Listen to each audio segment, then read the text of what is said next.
Prime minister Narendra Modi को दावत समझने मिली है फ्रांस के लिए बेस्टाइल डे, जो कि मैं समझती हूँ और ऑलमोस्ट बेस्टाइल डे फ्रांस का बहुत अहम दिन है। उन पर उस दिन पर प्राइम मिनिस्टर नरेंद्र मोदी को बुलाया गया और आई थिंक अगर मैं गलत नहीं हूँ तो प्राइम मिनिस्टर नरेंद्र मोदी से पहले इंडिया में एक प्राइम मिनिस्टर को बेस्टाइल डे पे बुलाया गया था फ्रांस में। तो आज अगर हम इस पर देखें तो फ्रांस में बहुत अहम दिन पे प्राइम मिनिस्टर नरेंद्र मोदी को इंडिया में सेलेक्ट किया गया, मतलब उन्हें दावत दी गई है। इस पर आपकी क्या राय है कि प्राइम मिनिस्टर नरेंद्र मोदी को हर जगह पे अहमियत मिल रही में है? आ जाए जो डील्स जो अभी ऑन पेपर हैं, काफी डील्स ऐसी हैं जो हमें पता भी नहीं है, जो हो जाएंगी फिर हमें पता चलेगा। और इनमें से सबसे पहली डील तो सिविल न्यूक्लियर डील है।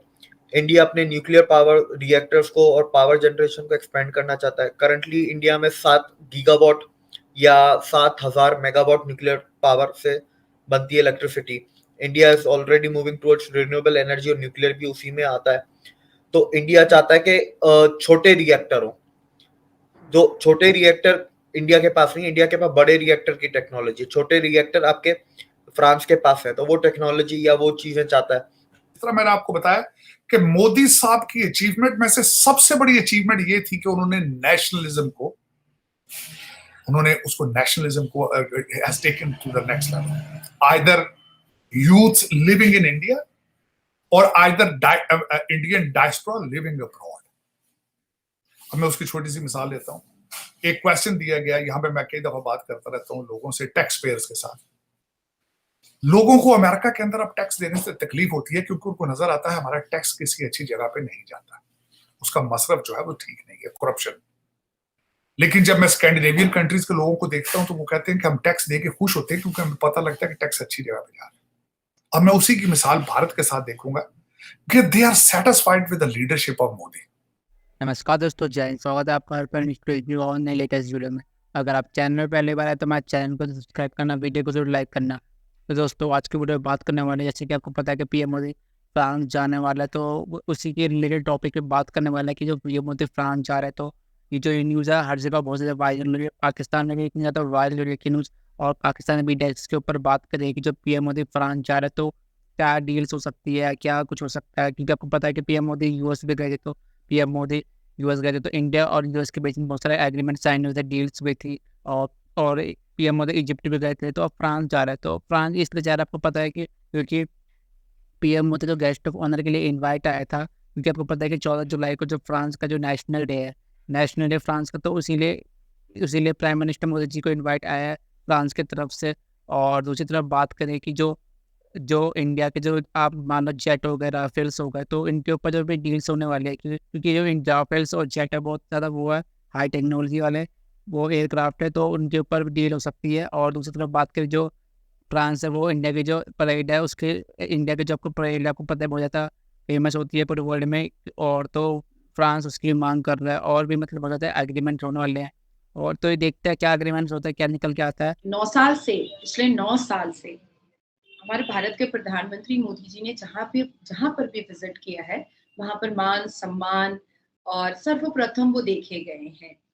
कहा अभी हमने इजिप्ट और मिस्र का देखा, मॉस्क का देखा, कई रिलीजियस प्लेसेस का देखा। दुबई में भी वो गए थे पूरी दुनिया के सबसे बड़े मंदिर का इनॉग्रेशन करने के लिए। तो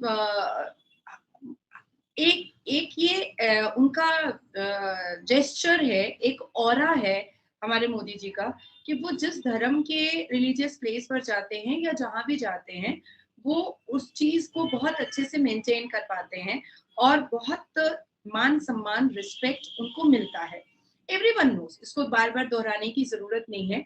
और आज वो जो फ्रांस का दौरा जो बन रहा है, अजित डोभाल जी भी वहां पर गए थे और वहां जा करके मिल करके आए हैं, वहां की पूरी चीजों को देख करके आए हैं। और 16 नवंबर 2022 को भी जो फ्रेंच जो प्रेसिडेंट हैं एम्यूनल मैक्रोन, उनके साथ लंच पर मुलाकात हुई थी उनकी।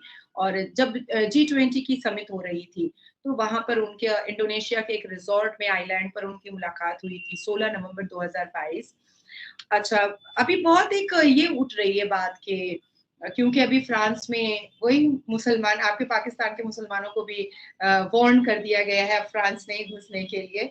तो ये एक मुद्दा उठ रहा था। उससे पहले मैं ये क्लियर कर दूं कि ये इतिहास है, ये बहुत बड़ा इतिहास है अनम, कि पहली बार नॉर्मली फ्रांस जो है अपने किसी सेलिब्रेशन पर या अपने किसी रिचुअल्स पर या अपने किसी कंट्री के बहुत बड़े दिन पर किसी किसी फॉरेनर को, किसी बाहर देश के लोगों को as a guest of honour या चीफ गेस्ट नहीं रखता है।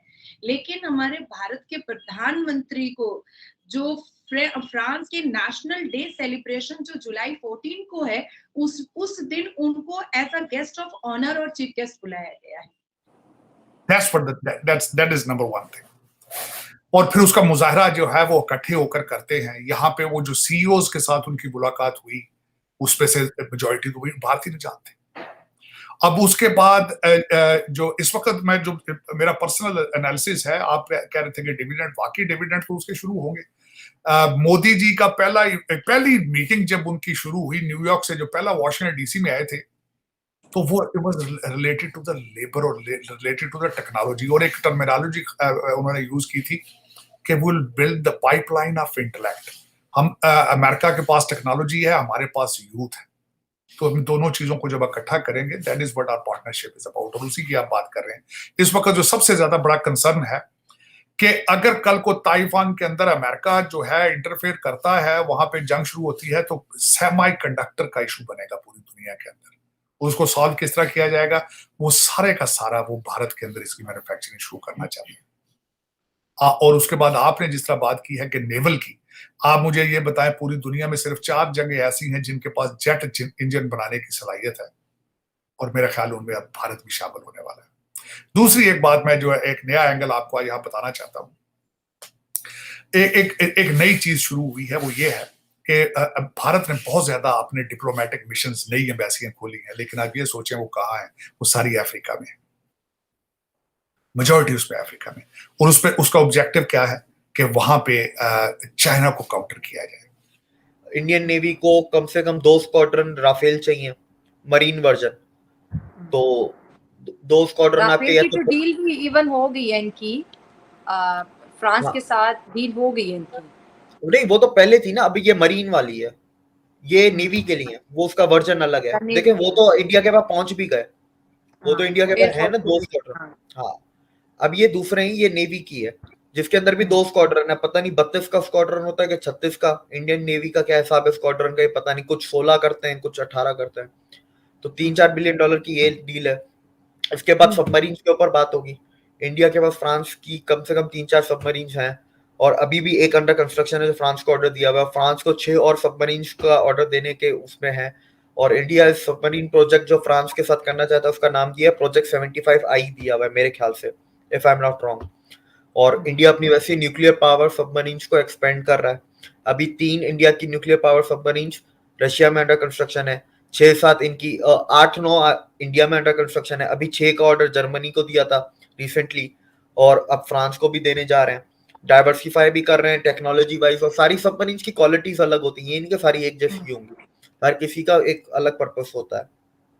दिविक, आपने जो इंडिया के अपकमिंग प्रोजेक्ट्स के बारे में बात किया, पूरी दुनिया इस चीज़ को मानती है कि इंडिया एक राइजिंग पावर बन चुका है, अमेरिका भी उसको सपोर्ट करेगा।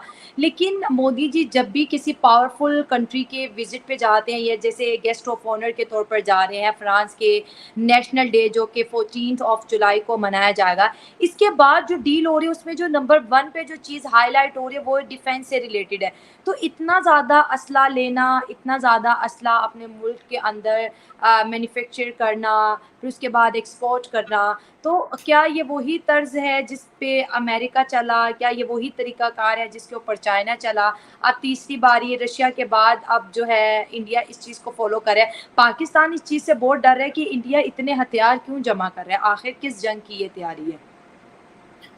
देखिए, मैं पहले पुरानी बात में 2 डील्स और रह गई उनकी, वो बता के फिर मैं आगे बढ़ता हूँ।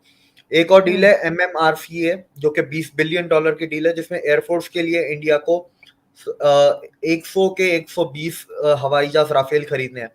पर इसकी कंफर्मेशन नहीं, ये 50-50 है, र्यूमर्स हैं। ये शायद हो भी सकती है, शायद नहीं भी हो सकती, शायद इस पे बातचीत आगे बढ़े। और सबसे आखिरी है सेफ्रॉन की। फ्रांस की बहुत ही हाईटेक सेफ्रॉन ग्रुप है। सेफ्रॉन ग्रुप में जो एक उनका एविएशन सब्सिडियरी है, मैक्रोन का स्टेटमेंट भी कल आ गया कि मैक्रोन ने कहा है कि हमने साफरान को ग्रीन लाइट दे दी है कि वो इंडिया के साथ जाके कोड डेवलप करे, इंजन और टेक्नोलॉजी ट्रांसफर वगैरह सब करे। और इंडिया ने बोला है कि ये इंजन जो हम मिलके बनाएंगे जो कि 110 किलो न्यूटन का होगा, जिसको इंडिया अपने 5th जनरेशन फाइटर जेट में इस्तेमाल करेगा जो कि एमका है। तो उस एमका को हम कहीं पे भी एक्सपोर्ट करें, किसी भी मुल्क को दें, उसमें फ्रांस का कोई भी लेना देना नहीं होगा, वो हमारी मर्जी है। तो ये एक बहुत बड़ी डील है। और सबसे आखिरी चीज के एयरबस का आपको पता ही है, अभी 250 जहाज टाटा ने ऑर्डर किए, फिर 500 इंडिगो ने किए। अभी इंडिया से उम्मीद है कि 1000 जहाज की और ऑर्डर आने अगले 1 या 2 सालों में, क्योंकि और भी एयरलाइंस हैं। तो एयरबस ऐसा सोच रहा है कि हम फुल्ली मैन्युफैक्चरिंग फैसिलिटी इंडिया में खोलें। एयरबस की इन्वेस्टमेंट है इंडिया में, डिजाइन सेंटर है, एक्सेलेंस सेंटर है, सॉफ्टवेयर सेंटर है। टाटा एडवांस सिस्टम्स के साथ जॉइंट कोलैबोरेशन करके, जॉइंट वेंचर करके वो कुछ विंग्स वगैरह एयरबस के कुछ पुर्जे भी बनते हैं इंडिया में। पर अब जो बातचीत चल रही है कि पूरी की पूरा जहाज इंडिया में बने एयरबस का। अब देखें, जो आपका जो सवाल था उस पर आ जाते हैं, इंडिया किस रास्ते पे चल रहा है, ये असला खरीदना किस चीज की निशानी है। सबसे पहले जो इंडिया को इमीडिएट असला चाहिए वो चाहिए चाइना को काउंटर करने के लिए, ठीक है। उसके बाद जो इंडिया को असला चाहिए वो चाहिए अपने बॉर्डर्स, अपनी मैरीटाइम इंडियन ओशन पे कंट्रोल और ज्यादा ग्रिप अपनी मजबूत करने के लिए। चाइना उधर से ही तो गुजर रहा है ना। चाइना इशू नहीं है इंडिया के लिए। इंडिया जब चाहे चाइना की नेवी को स्ट्रेट ऑफ मलाका ब्लॉक कर सकता है इंडिया। हाँ, मलाक्का, यस, वो ब्लॉक किया तो चाइना खत्म। हाँ, China is never a problem, but still you need numbers.